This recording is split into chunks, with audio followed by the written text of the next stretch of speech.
Después de un corto periplo por las tierras del norte, hoy volvemos a Babilonia.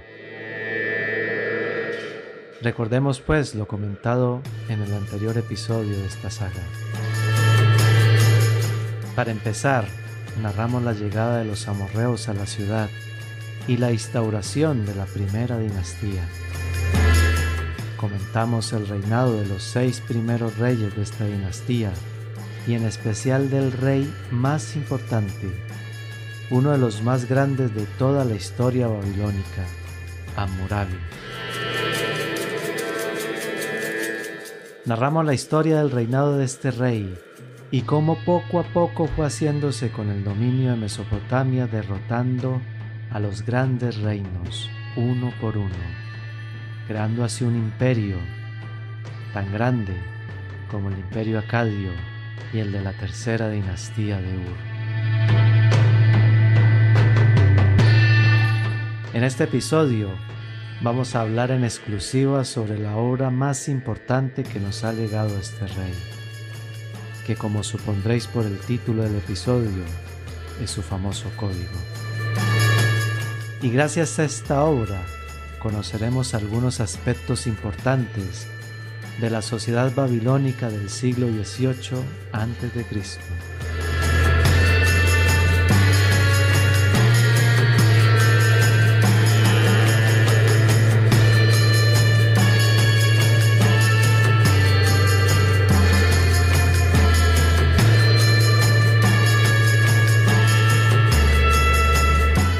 Esculpido en un bloque de basalto negro de 2,25 metros y descubierto en Susa, en lo que hoy es el actual Irán en 1902, el Código de Hammurabi es un monumento no solo de los pueblos de Oriente, sino también de la historia universal. En palabras del padre Jean-Vicente Scheil, quien fue el responsable de darle nombre a la estela. Cuidadosamente pulido, el bloque sirvió de soporte para un precioso relieve de un notable valor iconográfico y una larga inscripción cuneiforme.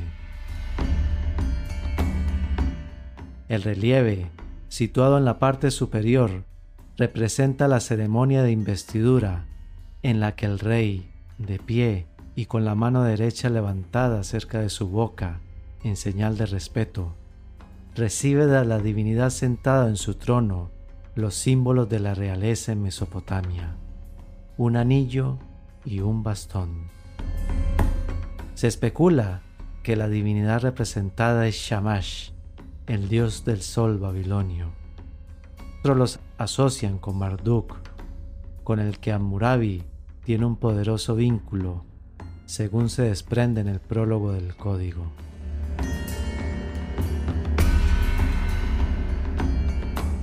El código está escrito en acadio con caracteres cuneiformes y es la razón de ser del monumento. Formado por casi 4.000 líneas, de las que se conservan aproximadamente 3.500, aparecen en casillas rectangulares distribuidas en 51 columnas, que se leían de derecha a izquierda. Tanto el lenguaje como la escritura alcanzaron un alto grado de perfeccionamiento en esta obra. El texto del código se divide en 3 partes. Prólogo, compuesto por 5 columnas. Leyes, compuesto por 41. Y epílogo, compuesto por 5. Esta división ya se usó en códigos más antiguos como el de Urnammu y el de Lipit Ishtar de Isin, ambos escritos en idioma sumerio.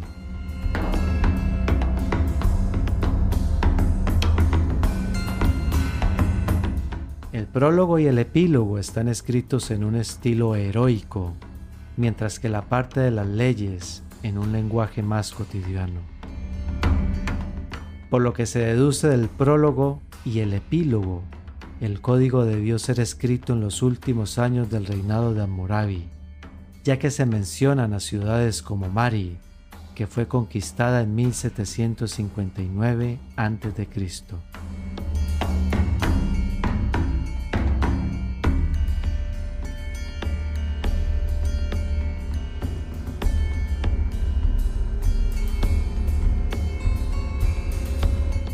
Los dioses le impusieron a Babilonia su sublime nombre y la hicieron la más poderosa de los 4 cuadrantes. En su seno le aseguraron a Marduk un reino eterno, cuyos cimientos son tan sólidos como los del cielo y la tierra.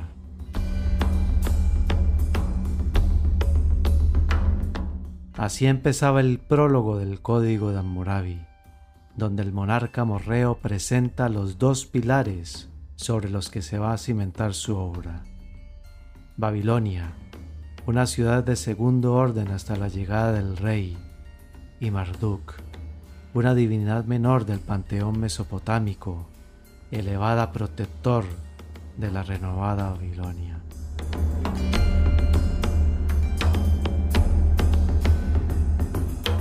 También a mí, Hammurabi, el príncipe devoto, a fin de que yo mostrase la equidad al país, a fin de que yo destruyese al malvado y al inocuo, a fin de que el prepotente no oprimiese al débil, a fin de que yo, como el divino Shamash, apareciera sobre los cabezas negras e iluminara la tierra, a fin de que promoviese el bienestar de la gente, me impusieron el nombre. Yo soy Hammurabi.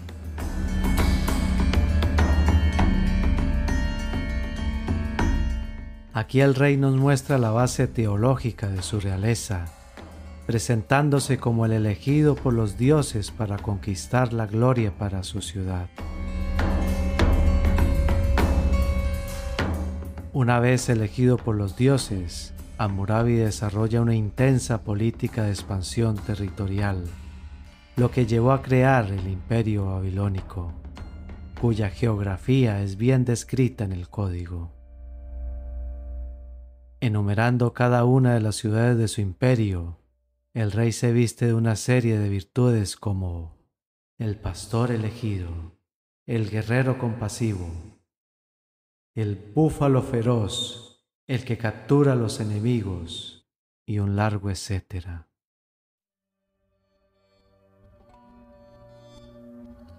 Cuando Marduk me mandó a gobernar el pueblo, a enseñarle al país el buen camino, yo hice de la verdad y la equidad el asunto más importante.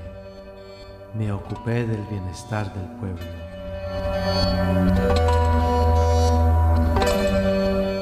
Con esto finaliza el prólogo y empieza el código propiamente dicho, que se presenta como una forma de reglamentar la vida corriente y la conducta social del Imperio Babilónico del siglo XVIII a.C.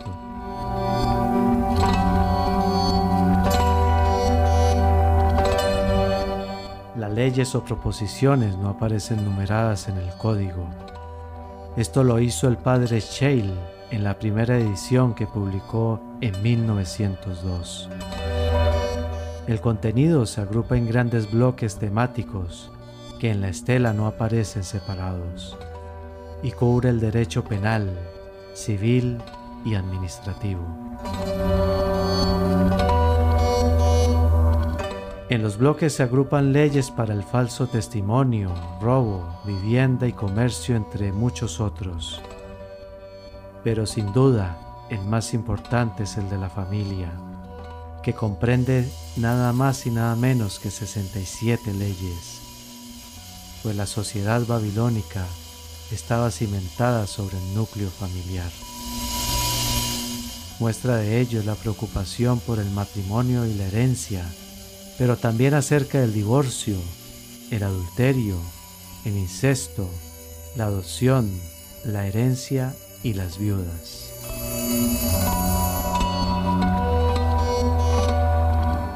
Si un hombre se divorcia de su esposa principal, que no le ha dado aún a luz a hijos, le entregará la dote que trajo de la casa de su padre y que, luego, se divorcie de ella.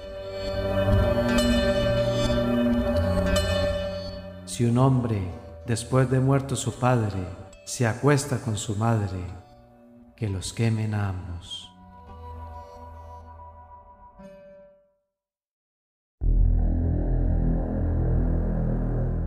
Otro aspecto importante de la estela es el conocimiento que nos brinda acerca de la estructura social de la sociedad babilónica.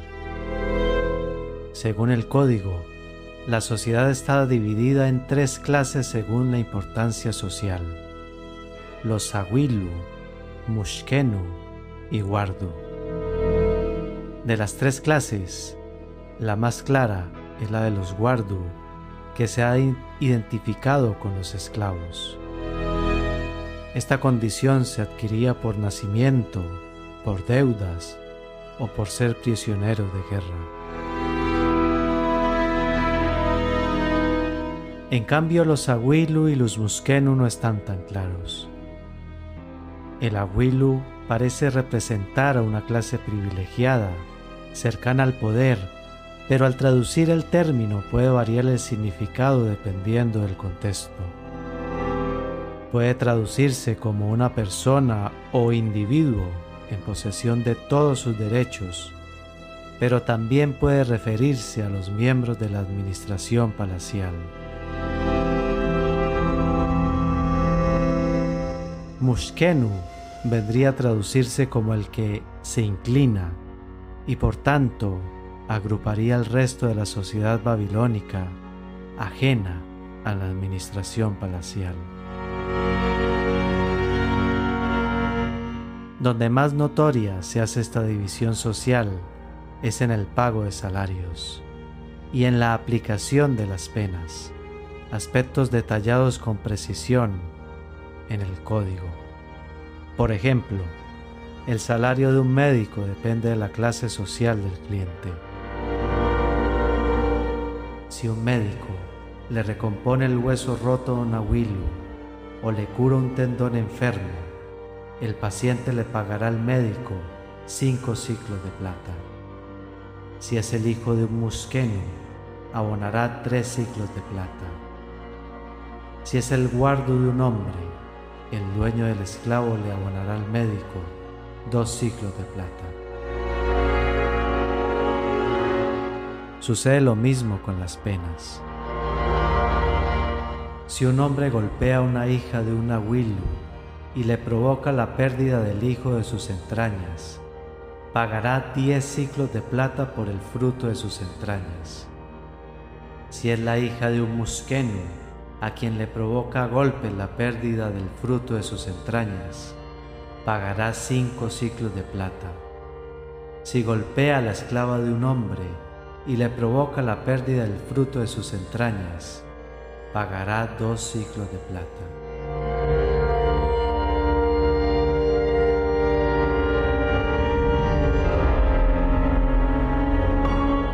En lo referente a la reparación de daños infligidos, el Código de Hammurabi recoge una importante novedad, la llamada Ley del Talión, o más conocida como ojo por ojo, diente por diente.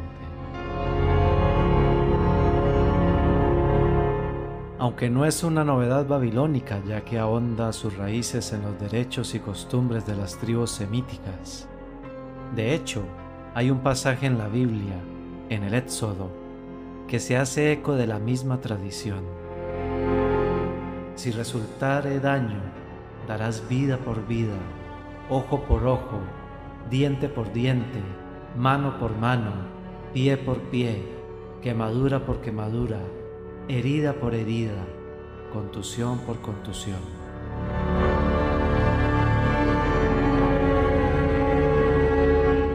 La ley del talión, sin embargo, estaba reservada para los awilu y su valor era más simbólico y educativo que real. Las principales penas que recogía el código eran 3: pena de muerte, los castigos corporales y las sanciones económicas. La pena capital estaba reservada para castigar delitos considerados graves como el falso testimonio, el rapto de niños o la colaboración con esclavos fugitivos, entre otros. Si un hombre acusa a otro hombre y le imputa un asesinato, pero no puede probárselo, su acusador será ejecutado.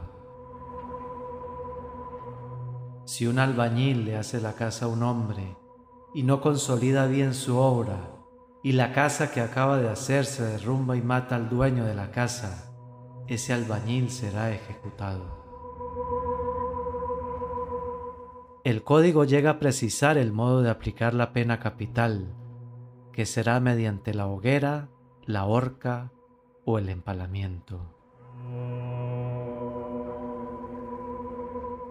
Si en la casa de un hombre se declara un incendio y a algún hombre que había venido a apagarlo le apetece algún objeto y se queda con el objeto del dueño de la casa, ese hombre será quemado en ese mismo fuego. Si un hombre abre un boquete en una casa, lo ejecutarán y lo dejarán colgado enfrente de ese boquete. Si la esposa de un hombre, a causa de otro varón, hace que maten a su marido, a esa mujer la empalarán.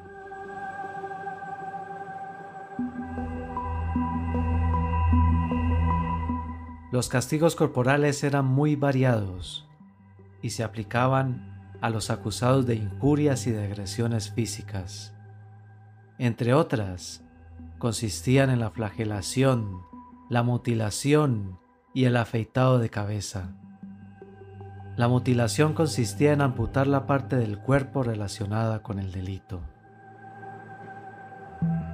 Si un hijo golpea a su padre, que le corten la mano. Si un médico realiza una incisión profunda en un hombre con un bisturí de bronce y le provoca la muerte, o si le abre la sien a un hombre con bisturí de bronce y deja tuerto al hombre, que le corten la mano. Las sanciones económicas estaban reservadas para resolver los litigios de los grupos sociales inferiores. Las multas bien se podían pagar en metálico o en cereal. También habían indemnizaciones parciales y compensaciones totales. Si un hombre le deja en alquiler su barco a un barquero, y el barquero es descuidado y hunde el barco o lo deja inservible, el barquero le restituirá el barco al dueño del barco. Si no habían pruebas suficientes o ante el temor al perjurio, se podía recurrir a la ordalía, el conocido como dictamen de los dioses a través del río. En una prueba ciertamente irracional, arraigada en Mesopotamia desde el tercer milenio antes de Cristo, que consistía, según un texto amorreo encontrado en Mari, en nadar una cierta distancia cargando un peso. El rechazo de esta prueba suponía la pérdida del proceso. El Código de Hammurabi recogía la práctica de este ritual para los casos de brujería y adulterio.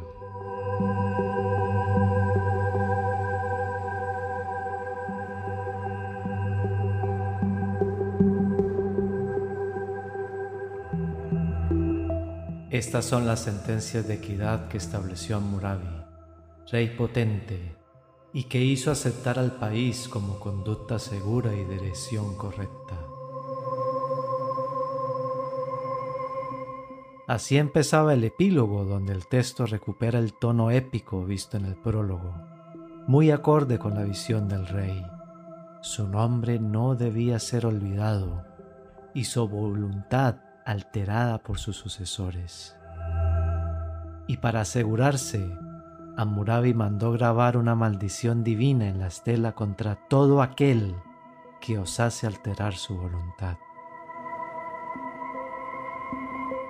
Si ese hombre no atiende a las palabras que he grabado en mi estela, desprecia mis maldiciones y no se arredra ni ante las maldiciones de los dioses, y aniquila la legislación que yo he impuesto.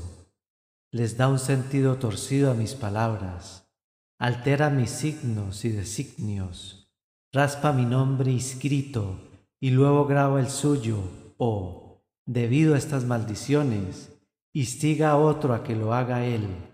A ese hombre, sea un rey, un señor, un gobernador u otro sujeto, llámese como se llame.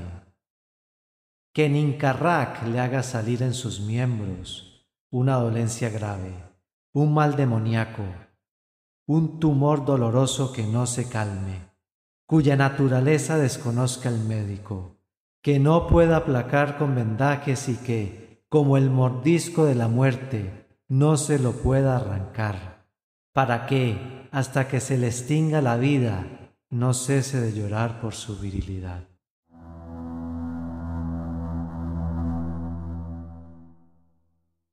¿Se puede considerar esta obra un código de leyes o un testamento político?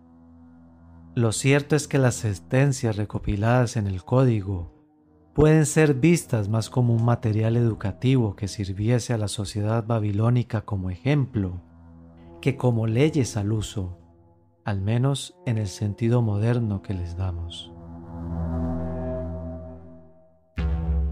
Como rey de la equidad, Hammurabi se había convertido en el responsable de mostrar a su pueblo la justicia, además por mandato divino.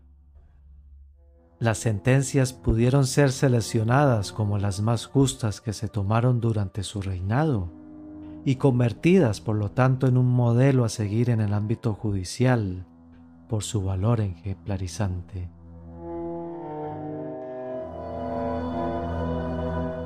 Y es por ello que el rey, en vez de poner el acento en glorias militares y políticas, se muestra en la estela como un soberano justo, modelo que deberían seguir sus sucesores.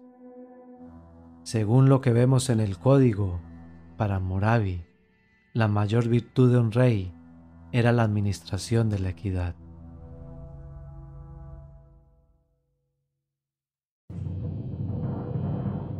Hammurabi murió en 1750 a.C., dejando un imperio plenamente consolidado a su hijo y sucesor, Sansu-iluna.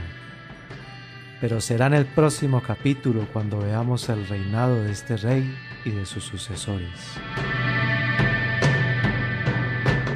También será el momento de darle la bienvenida a otra poderosa civilización, venida de Anatolia y que dejará una honda huella en Babilonia.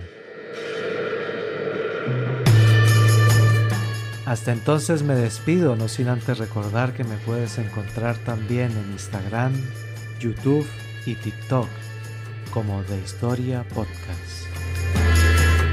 Gracias por escucharme y nos vemos en el siguiente.